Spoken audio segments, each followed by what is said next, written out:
आमिर इलियास राना साहब, एक तो इन्होंने आपके वो पहले ही कह दिया कि आपने ये बात करनी है, मुझे नहीं मालूम आपने वो करनी है कि नहीं करनी। अब ऑर्गेनिक और इनऑर्गेनिक भी आपके सामने है। एक नई पार्टी, आप शायद खाकान अब्बासी साहब को शायद मेरे से भी बेहतर जानते हैं, बहुत करीब से जानते हैं। He is a thorough gentleman, और कह भी यही रहे हैं कि जी हम सारे क्लीन लोगों को लेके आएंगे। एक तो फ्यूचर बताइएगा अवाम पाकिस्तान का, फिर इनऑर्गेनिक भी डिफाइन कर दें, और फिर जो आप सेनेटर साहब ने आपके लिए कहा कि शायद आप उठाएंगे वो सब बात, तो उस पर भी बात कर दें। सेनेटर साहब ने बातें सारी दुरुस्त कही हैं, नतीजा मेरे ख्याल में थोड़ा सा मुख्तलिफ निकाल लिया, तो उस पर आता हूं।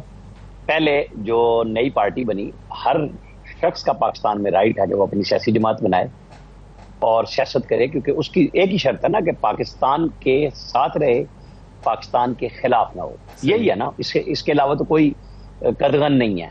तो ये सारे लोग अच्छा है, बड़े अच्छे हैं। आपको पता है सालेहीन की जमात इस्लामी भी है, लेकिन वोट नहीं मिलता। बड़े बड़े अच्छे पायदार लोग वहां पे इकट्ठे होते हैं, फिर वो निकल भी जाते हैं, रह भी जाते हैं। तो यहाँ पे मसला आम आदमी है। ये शायद खाकान अब्बासी साहब नवाज शरीफ के साथ बड़ी लंबी इनिंग्स खेल के वजीर आजम रहे, और इन्होंने उस वक्त ये कहा कि मैं तो टाइम नहीं मिल रहा, इतने मंसूबे हैं कि मैं इफ्तिताह करता चला जा रहा हूँ। लेकिन जब एक डिमांड आई नैब के कानून को बदलने की, जिसको अब ये कहते हैं कि खत्म हो जाना चाहिए, तो ये साकिब निसार साहब से एक ही मीटिंग के बाद उसकी तरफ गए ही नहीं। कि उन्होंने कह दिया था कि जी मैं उड़ा के रख दूंगा। तो इन्होंने भी तो, मरता बंदयाल साहब ने भी तो उड़ा दिया था। तो पार्टियां तो फैसले करती हैं और फिर हौसले के साथ उस पर लड़ती हैं। 16 महीने वो पीडीएम गवर्नमेंट के पार्ट एंड पार्सल रहे। वो हर ईसीसी में होते थे, हर इंपॉर्टेंट फैसले में बैठते थे प्राइम मिनिस्टर शहबाज शरीफ के साथ। वो पेट्रोलियम मिनिस्ट्री में बराह रास्त अफसरों के पास पहुंचते थे, कंपनियों के लिए भी बात करते थे, काम करते थे। मुझे बहुत तफसीलात पता है। अब वो अगर कहीं गुस्सा ये है कि मुझे दोबारा वजीर आजम नहीं बनाया गया, तो ये भी एक बात हो सकती है। मिफ्ता इस्माइल साहब, वो 2 दफा वजीर खजाना पाकिस्तान की कॉन्स्टिट्यूशन की शिकों के तहत बनाए गए, वो इलेक्ट होके नहीं आए थे। पार्टी ने तो इनके साथ किया। मतलब इन्होंने कौन से ऐसे इनकलाबी काम किए थे जो इतने बड़े तजर्बे के बावजूद कोई एक ऐसा ये नहीं काम कर सके कि उठा लेते अपनी पार्टी को, काम कर लेते। चले, अच्छी बात है। अब उन्होंने एक मैनिफेस्टो भी दिया है, सलाउद्दीन साहब बैठे हुए हैं, वेलकम। वो अच्छे तरीके से इसकी तर्जुमानी करें, क्योंकि किसी की ये नहीं है बैन कि जी आप पार्टी क्यों छोड़ रहे हैं। आपने कोई ऐसा नारा मस्ताना भी नहीं लगाया कि मैं फलां के खिलाफ हूं, मैं फलां के हक में हूं। आप भी गवाही दे रहे हैं नवाज शरीफ की, और नवाज शरीफ भी आपकी गवाही दे रहा है। दोनों आप एक दूसरे को दुरुस्त कह रहे हैं, तो खराबी तो नहीं निकली।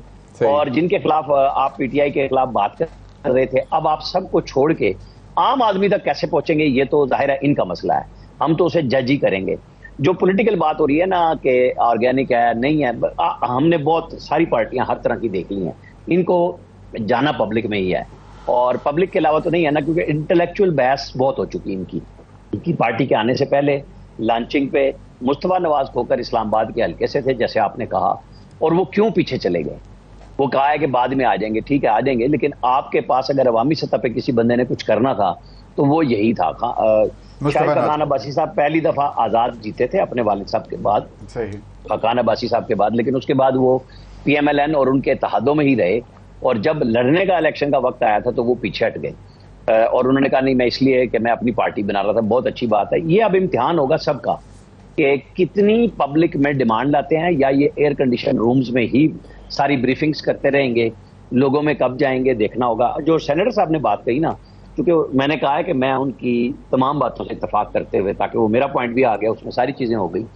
इशू ये है कि इलेक्शन कमीशन कोई चीज है, कोई मुतहर्रिक चीज है, वो तो एक बिल्डिंग है, उसके अंदर चीफ इलेक्शन कमिश्नर आते हैं और चले जाते हैं। जस्टिस सरदार रजा इनके लिए बहुत अच्छे थे, इनके लिए सिकंदर सुल्तान राजा बहुत बुरे हैं। यही हो सकता है ना कि आप जो बात वो कह रहे हैं ना जी, इसके लिए बैठने की जरूरत नहीं है, और आपने बजा कहा कि पार्लियामेंट मौजूद है, तो बिल्कुल ठीक है। तो आप तजावीज दें कि जी ये चीजें अगर गवर्नमेंट इस पे बात करना चाहती है, तो कमेटी कम अज कम स्टैंडिंग कमेटी में तो बैठना ही पड़ेगा ना, किसी भी मुसवदे को मुझे ये शक्ल देने के लिए शाहिद खाकान साहब ने ऐसा कौन सा किया है काम कि वो कहें कि जी ये कर लो प्रोग्राम, मुझे भी अच्छा लगेगा। गुफ्तगू बहुत अच्छी थी दोनों की, मिफ्ता साहब की भी और उनकी भी, लेकिन हल क्या है? हल गुफ्तगू नहीं है ना। यही पीटीआई का है कि जैसे अब उन्होंने ऑपरेशन अज़्म इस्तेकाम पे कहा है कि हम बैठेंगे, इमरान खान ने कहा है ना, ये सबसे अच्छी बात है। ये वो जेस्चर है जहां से पीटीआई का पॉलिटिकल रास्ता बनेगा। अगर ये चले जाएंगे और अगर ये फिर यू टर्न हो गया तो रास्ता कोई नहीं है। जो मर्जी कहें, बातचीत के अलावा या तो फिर आप निजाम को गिरा लें, घुटनों के बल ले आए। 2 जून को या 3 जून को इमरान खान साहब ने कहा था हम बजट पास नहीं होने देंगे, वो तो हो गया। अब सारी उम्मीद इस बात पे, जाहिर है महंगाई हुई है और बेशुमार हुई है, उस पर कोई शख्स ये नहीं कह सकता कि ये बजट बहुत अच्छा था, किसी भी लिहाज से अच्छा नहीं था। सही। हर आदमी के लिए ये अलमनाक वाकया है, ये बजट जो हुआ है ना, दर्दनाक किस्से आएंगे अभी। सही। पहले ही बहुत लोग नीचे गिरे हुए हैं, तो किसने हल देना है? पीटीआई ने हल दिया कि जी इसके बदले में ये हल हो सकता था। सिर्फ आजादी से तो नहीं ना हल हो सकता।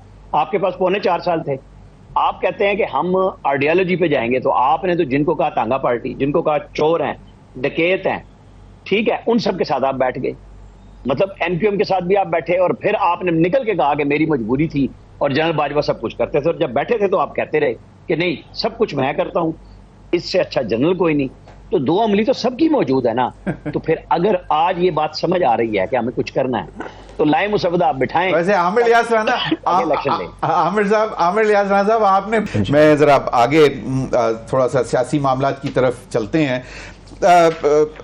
आमिर लियाज राना साहब, मियां जावेद लतीफ साहब मेरे प्रोग्राम में कहते हैं कि जी 8 फरवरी के दिन या 8 फरवरी से पहले जो कुछ हुआ है, कब हमने हुकूमत बनाई है भाई, हमें तो हुकूमत जबरदस्ती की थोपी गई, हालात ने मजबूर किया कि आप हुकूमत लें ताकि मालियाती इदारों से बातचीत सब कुछ हो जाए। तो वो कहते हैं कि जी अब नवाज शरीफ साहब निकलेंगे और अपने आप को साबित करेंगे कि उनका कोई कसूर नहीं था, और जो 21 अक्टूबर से लेकर 8 फरवरी तक हुआ, जो वो समझते हैं कि ज्यादती हुई, 8 फरवरी को ज्यादती हुई, वो अब सच बताने के लिए निकलेंगे।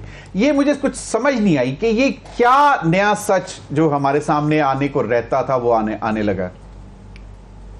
नहीं, 21 अक्टूबर से लेकर 8 फरवरी तक नवाज शरीफ साहब मॉडल टाउन में क्यों बैठे रहे? वो पब्लिक में क्यों नहीं गए? वो चंद मखसूस जलसों में क्यों गए? किसी ने रोका हुआ था उन्हें?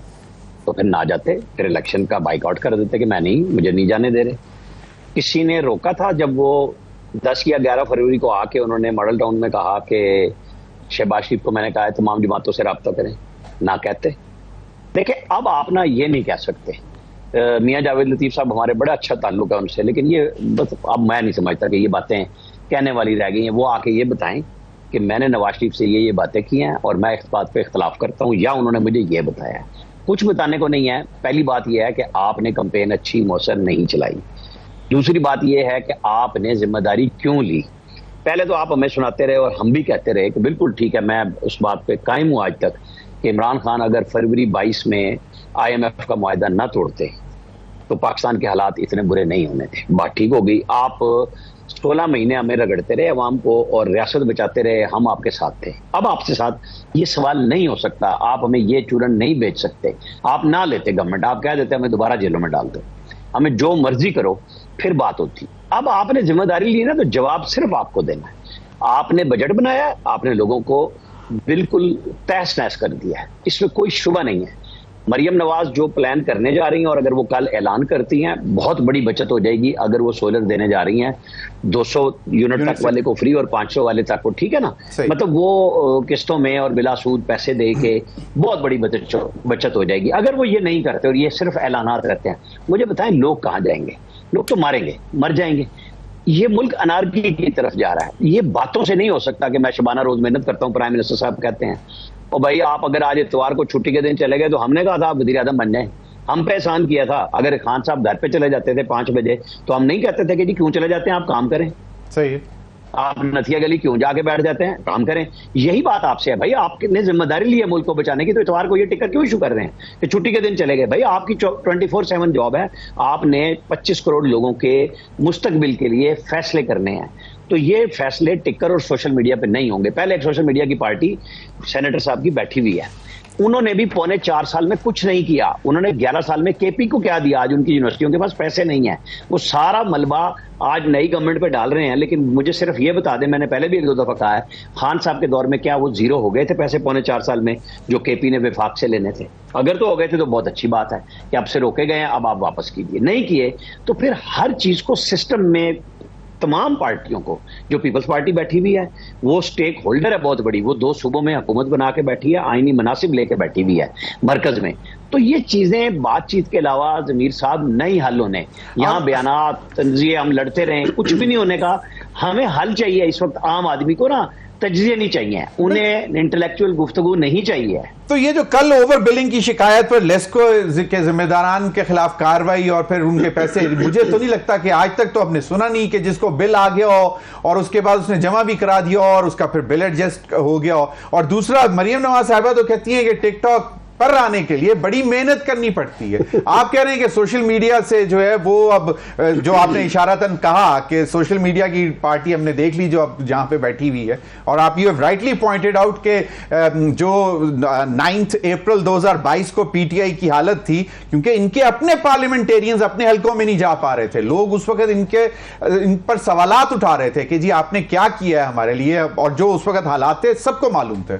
कोई कमेंट तो फिर मैं आगे बढ़ूं जी। देखे मैं आपको सिंपल सी बात बताऊं, अगर मुझे सही याद पड़ रहा है 20 दिसंबर या 19 दिसंबर था, इमरान खान वजीर आजम थे, उन्होंने SNGPL और SSGC के दोनों के MD बदल दिए, और पता क्या कहा कि मैंने इनको बरतरफ कर दिया। उनमें एक एयर मार्शल शाहिद लतीफ साहब के भाई भी थे, अमजद लतीफ साहब, बड़ा अच्छा काम कर रहे थे, ठीक है मैं जानता हूं।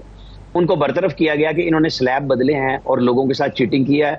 ये तकरीर उठा के देख लें इमरान खान की, उन्होंने कहा था मैं पैसे दूंगा वापस, आज तक किसी को पैसे नहीं मिले। यही ऐलानात अब भी हैं, ये कोई पैसे नहीं मिलने के, ये रॉबरी लोगों के साथ हो रही है। कंपनियां अपने खसारे चोरियां रोकने के लिए पूरी करती हैं, आम आदमी पे डाल देती हैं।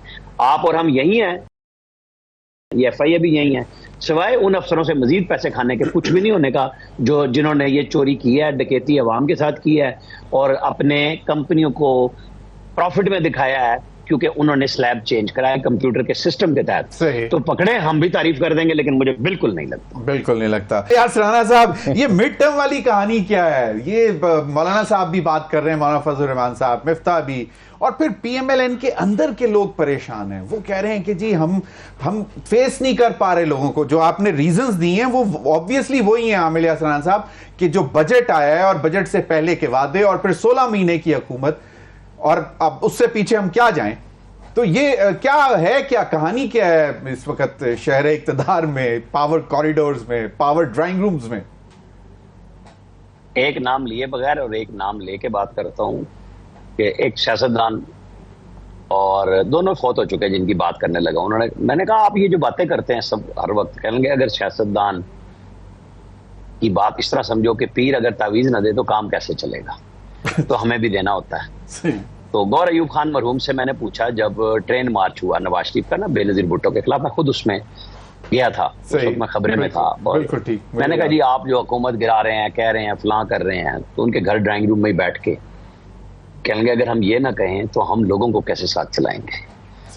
तो अगर नई आने वाली पार्टी ये कहे कि हमने 5 साल आपको इंतजार कराना है, तो आने वाले तो फिर 5 साल देखेंगे ना कि इनके साथ होना क्या है, फिर ही देखेंगे ना जाने के लिए।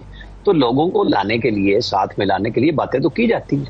और पाकिस्तान के अंदर आप ये तो बिल्कुल कह सकते हैं ना कि कभी भी इलेक्शन हो सकते हैं। हाँ, 3-4 असम्बलियों में ये हो रहा है कि वजीर आजम बदल जाते हैं, बिल्कुल, और असम्बलियां कायम रहती हैं। अभी हम भी उम्मीद पे कायम हैं कि देखते हैं कि क्या बनता है, कुछ होता है या नहीं होता। लेकिन नई पार्टी अगर ये भी ना कहे तो वो क्या कहे। आमिर यासरान साहब, यहीं पे एक और सवाल कि वजीर आजम बदल जाते हैं, 5 साल मुकम्मल होते हैं, तो ये भी इस किस्म की भी अफवाहें हैं विद इन पार्टी PMLN के मियां नवाज शरीफ साहब चाहते हैं कि कोई और बंदा आके आगे ड्राइविंग सीट में बैठ जाए खुद। नहीं, देखें अगर वो कहेंगे तो वो खुद को कहेंगे ना, फिर वो खुद बन सकते हैं। और शहबाज शरीफ ने आधा मिनट नहीं लगाना, सही, उनका फिक्रा पूरा नहीं होना, और वो कहेंगे कि जी बिल्कुल अपने बड़े भाई की, अपने वालिद की तरह इज्जत करते हैं। मुझे इस बात का पता है। ये फैसला तो नवाज शरीफ ने किया ना, पहले जैसे शायद पठान अब्बासी को बनाया, हालांकि शहबाज शरीफ को अनाउंस किया था, तो उनको ख्याल आया कि नहीं पंजाब और खराब हो जाएगा, तो उन्होंने शायद पठान अब्बासी को बना दिया। अब भी उनका फैसला है ना कि मेरी बेटी वजीर आला बनेगी और भाई वजीर आजम बनेगा। इसके ऊपर आप और मैं जितनी मर्जी बहस कर लें, ये फैसला नवाज शरीफ का है। फैसला नवाज, वो ना चाहते तो वो कह देते कुछ और हो जाता। वहाँ मलिक अहमद खान भी मौजूद थे, वहाँ बहुत पोटेंशियल कैंडिडेट थे, सलमान रफीक वहाँ मौजूद थे, कोई एक बंदा तो नहीं है कि जो उनकी पार्टी में पुराने लोग नहीं बैठे हुए, तो उन्होंने ये देखा कि उनकी पार्टी को लेके चल सकती हैं मरियम नवाज, तो उन्होंने उसे पंजाब में किया। और आपको पता है हर जगह पे वो मरियम नवाज के साथ ही मीटिंग्स में आ रहे हैं, बाकी कहीं जगह वो नजर नहीं आ रहे। सही है। तो ये फैसला उनका है और कोई ऐसा इशू नहीं है कि अगर वो चाहेंगे चेंज करना, लेकिन आमिर यार तो ना हो। लेकिन मेरे ख्याल में वो शहबाज शरीफ को चलाएंगे विद इन पीएमएलएन। मेरा ख्याल है, मैं पूरी बात कर लूं, जी जी, मेरे ख्याल में जो लोगों के साथ गुफ्तगू हो रही है, आज मैं भी गुस्से में हूं, आप भी गुस्से में हैं। मैंने ये कहा ना कि नताइज दे दें आप, लोग समझ जाएंगे कि हाँ आपने सोलर दे दिया, आप कुछ ऐसा काम कर दें, आपकी इन्वेस्टमेंट आ जाए और आप लोगों के साथ बेहतरी कर लें, उसके बदले में सब लोग मुतमईन होंगे। लेकिन आज जो जेब से पैसे वो निकलने की कोशिश कर रहे हैं जो है नहीं, बिलों की सूरत में, महंगाई की सूरत में, तो एक लावा उबल रहा है ना, तो ये संभालना भी उन्हीं का काम है। अगर मेरे ख्याल में इंटरनेशनल डोनर्स के साथ भी और सारी दुनिया के साथ, या तो नवाज शरीफ पहले बन जाते, अब उन्हें इन्हीं के साथ चलना है और चलाने का फैसला हर तरफ से यही है कि शहबाज शरीफ को ही रखना है, एतमाद भी देना है। अब देखना ही है कि शहबाज शरीफ साहब IMF की नेगोशिएशंस के बाद फॉरेन इन्वेस्टमेंट ला सकते हैं या नहीं ला सकते। आप उसमें मिलिट्री डिप्लोमेसी को बिल्कुल, ये ना मैं कह रहा हूं कि भाई वो नहीं है, जनरल बाजवा भी सबके पीछे पहुंचते थे, इमरान खान से पहले जाते थे, आज भी वही कुछ हो रहा है। सही, बिल्कुल सही।